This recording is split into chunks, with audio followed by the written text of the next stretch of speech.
I'm Jim Denz. I'm one of the owners and brewer at Island Dog Brewing. My wife and I opened the brewery in 2017 with a partner, Tim, and we make beer here in South Portland. We brew right behind us. We have a 5-barrel system. We use a lot of local ingredients, and we have a wide variety of beers on tap. We make and sell right here. Cheers.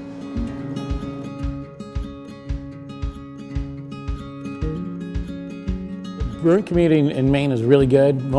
Everyone's really helpful. We have a nice group on Facebook. Everyone can ask questions, and people need advice or they need equipment or ingredients. Everyone's open to helping and sharing.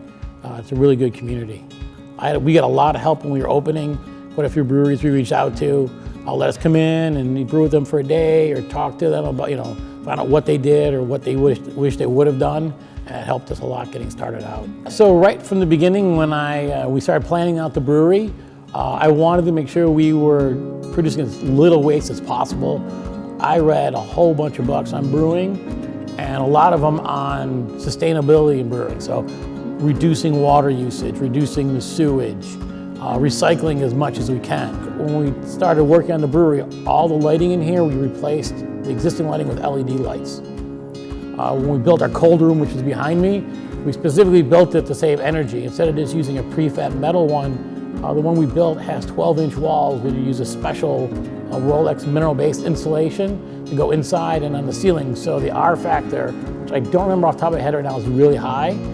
And so our cost for keeping our beer in storage cool is very low. So we just wanted to keep all our costs down and use as little energy as possible. When I was designing the brewing equipment with the brewing company that we hired, one of the big things for making beer consistent is temperature. Fermentation temperature is critical.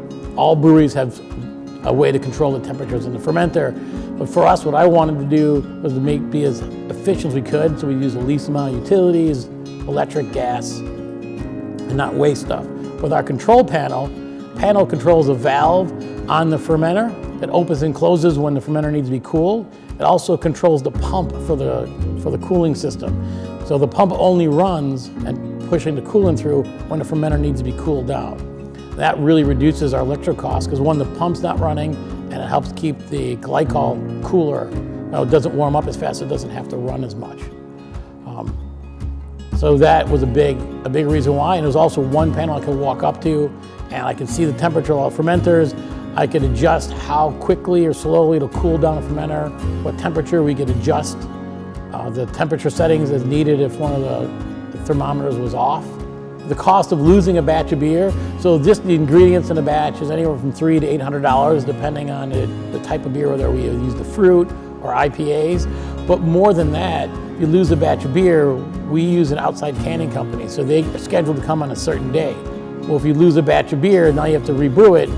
It's a domino effect because it affects everything else. The control panel really helps the quality, and it helps make sure that we don't lose something because fermentation goes too warm or too cold. It's one place where everything is. I can walk up and I can see the temperature in all the beers. It makes it really easy to control the temperature of all the fermenters, and it reduces our electricity usage by a lot on not having it run all the time. When we were getting ready to open, we looked at breweries that were about 5 barrels and trying to look at their monthly electricity costs to kind of guess what ours would be, because you had to tell the power company what you thought it was because they charge you a deposit.